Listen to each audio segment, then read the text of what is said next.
അടൂരിൽ ഓട്ടോറിക്ഷയിൽ കയറിയ യുവതിയെ ജ്യൂസിൽ മയക്കുമരുന്ന് നൽകി ലൈംഗികമായി പീഡിപ്പിച്ച കേസിൽ പ്രതി അറസ്റ്റിൽ. ഓട്ടോ ഡ്രൈവർ വിനോദിനെയാണ് അടൂർ പോലീസ് അറസ്റ്റ് ചെയ്തത്. ബലാത്സംഗം ചെയ്തുവെന്ന് പറയുന്ന സ്ഥലത്തെത്തിച്ച് പ്രതിയെ തെളിവെടുപ്പ് നടത്തും. ഷിജോ കുര്യൻ പത്തനംതിട്ടയിൽ നിന്ന് വിവരങ്ങളുമായി ചേരുകയാണ്. ഷിജോ, ഇത് ഏറെ ഞെട്ടലുണ്ടാക്കിയ ഒരു സംഭവമാണ്. ഈ പ്രതിയെ പിടികൂടിയിട്ടുണ്ട്. എപ്പോഴായിരിക്കും തെളിവെടുപ്പിന് എത്തിക്കുക? എന്തൊക്കെ വിവരങ്ങൾ ഇതുമായി ബന്ധപ്പെട്ട് പോലീസ് പങ്കുവയ്ക്കുന്നു?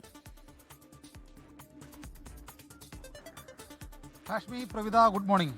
ഇക്കഴിഞ്ഞ ഫെബ്രുവരി മാസം 15-ാം തീയതിയാണ് പത്തനംതിട്ട സ്വദേശിയായിട്ടുള്ള 28 വയസ്സുള്ള 3 കുട്ടികളുടെ അമ്മയായിട്ടുള്ള ഭർത്താവുമായിട്ട് അകന്നു കഴിയുകയായിരുന്ന ഒരു യുവതിയുമായിട്ട് ഈ യുവതിയുടെ വീടിൻ്റെ അടുത്ത് ഓട്ടോറിക്ഷ ഓടിക്കുന്ന വിനോദ് അടുപ്പത്തിലായത്. ഈ യുവതി പുറത്ത് മറ്റു പല ആവശ്യങ്ങൾക്കുമൊക്കെ ആയിട്ട് പോകുമ്പോൾ വിനോദിന്റെ ഓട്ടോയാണ് വിളിച്ചിരുന്നത്. അങ്ങനെ ഓട്ടോയിൽ കയറിയുള്ള ഒരു പരിചയമുണ്ടായിരുന്നു, ഒരു സൗഹൃദമുണ്ടായിരുന്നു. ആ സൗഹൃദം മുതലെടുത്തുകൊണ്ടായിരുന്നു ആ യുവതിയെ വിനോദ് അതിക്രൂരമായിട്ടുള്ള ബലാത്സംഗത്തിന് ഇരയാക്കിയത്. ഈ സംഭവം, ഈ യുവതി നേരിട്ട അതിക്രൂരമായിട്ടുള്ള പീഡനം ഇന്നലെ യുവതി 24-ലൂടെ തുറന്നു പറഞ്ഞിരുന്നു.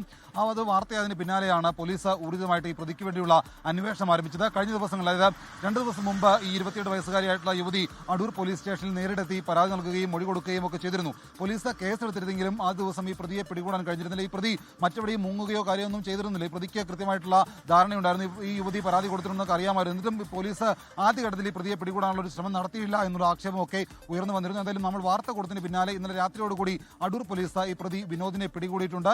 വളരെ വിശദമായിട്ട് പ്രതിയെ ചോദ്യം ചെയ്തു എന്നുള്ള നമുക്ക് ലഭിക്കുന്ന വിവരം. എന്തായാലും ഇന്നിപ്പോൾ പ്രതിയെ കോടതിയിൽ ഹാജരാക്കി റിമാൻഡ് ചെയ്യും എന്നുള്ള ഒരു വിവരം കൂടി നമുക്ക് ലഭിച്ചിട്ടുണ്ട്. അതായത് ഈ സംഭവം നടക്കുന്നത് ഫെബ്രുവരി മാസം 15-ാം തീയതിയാണ്. ഈ 15-ാം തീയതി ആദ്യം ഈ പെൺകുട്ടിയെ അതിൽ ക്രൂര ബലാത്സംഗം മാത്രമല്ല, അത് കഴിഞ്ഞ് നഗ്നചിത്രം എടുത്തുവെക്കൽ, അത് കാണിച്ച് ഭീഷണിപ്പെടുത്തൽ, വധഭീഷണി, അങ്ങനെ ഗുരുതരമായ മറ്റ് ആരോപണങ്ങൾ, ബലാത്സംഗത്തിനൊപ്പം അതിനേക്കാൾ മനുഷ്യരഹിതമായ, അതിനേക്കാളെന്നല്ല അതിനോടൊപ്പം തന്നെ മനുഷ്യരഹിതമായ മറ്റ് ആരോപണങ്ങൾ കൂടി പെൺകുട്ടി ഇന്നലെ ഷിജോയോട് ഉന്നയിച്ചിരുന്നു അല്ലേ? അതെ ഹാഷ്മി, അതായത് ഈ പറയുന്ന ഓട്ടോറിക്ഷ തൊഴിലാളിയായിട്ടുള്ള വിനോദുമായിട്ട് ഈ പെൺകുട്ടിക്ക് ഒരു സൗഹൃദം ഉണ്ടായിരുന്നു. ആ സൗഹൃദം മുതലെടുത്തുകൊണ്ടാണ് ആദ്യഘട്ടത്തിൽ ഇയാളെ വിശ്വസിച്ചുകൊണ്ട് ഈ പെൺകുട്ടി ഇയാളുടെ വീട്ടിലേക്ക് പോയത്. അവിടെ ചെന്ന് ഈ ജ്യൂസ് നൽകി മയക്കി കിടത്തിയതിനു ശേഷം അവരെ ബലാത്സംഗം ചെയ്യുകയും പിന്നീട് അവരുടെ നഗ്ന ദൃശ്യങ്ങൾ എടുത്തു കാണിച്ച് പിന്നീട് അവരെ ഭീഷണിപ്പെടുത്തി പല സ്ഥലത്ത് കൊണ്ടുപോയി പീഡിപ്പിക്കുകയുമായിരുന്നു. ഇപ്പോൾ ഇവരുടെ ഇയാളുടെ ഭീഷണിയൊക്കെ ഭയന്നുകൊണ്ട് ഈ പെൺകുട്ടി പലതവണ ഇയാളുടെ കൂടി പോവുകയും ഒക്കെ ചെയ്തിട്ടുണ്ട്. പിന്നീട് ഈ പെൺകുട്ടിക്ക് വിവാഹ വാഗ്ദാനം അടക്കം നൽകുകയും ചെയ്യുന്ന ഒരു സാഹചര്യം ഉണ്ടായിരുന്നു. അതിൽ വിശ്വസിച്ചുകൊണ്ട് ഈ പെൺകുട്ടി ഇത് ആരോടും പറയാതെ മുന്നോട്ട് പോവുകയാണ് ചെയ്തത്. ഒടുവിൽ ഇയാൾ ഒരു ഘട്ടത്തിലാണ് ഈ വിനോദിന്റെ ഭാര്യയോട് ഈ പെൺകുട്ടി ഈ കാര്യങ്ങളൊക്കെ തുറന്നു പറഞ്ഞത്.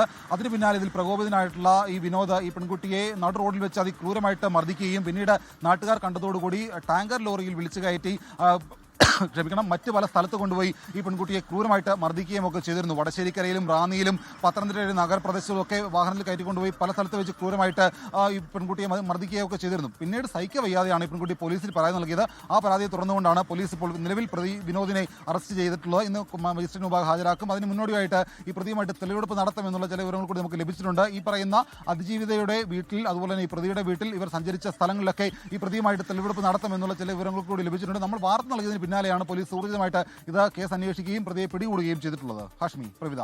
ശരി, അങ്ങനെ ഒരു വാർത്ത നൽകിയതിനു ശേഷം മാത്രമാണ് പോലീസിന്റെ ഭാഗത്ത് നിന്ന് എന്തെങ്കിലും ഒരു നടപടി ഉണ്ടാകുന്നത്. ഇപ്പോൾ ആ പ്രതി പിടിയിലായിട്ടുണ്ട്. മാത്രമല്ല, ഇപ്പോൾ ഹാഷ്മി പറഞ്ഞതുപോലെ തന്നെ അതിക്രൂരമായ പീഡനം, അതിനുശേഷം അനുഭവിക്കേണ്ടി വന്നിട്ടുള്ള മെന്റൽ ട്രോമ, ഈ ചിത്രങ്ങൾ, നഗ്നചിത്രങ്ങൾ പകർത്തി അത് വെച്ചുള്ള ഭീഷണി, ഇതൊക്കെ ആ പെൺകുട്ടി നേരിടേണ്ടി വന്നിട്ടുണ്ട്.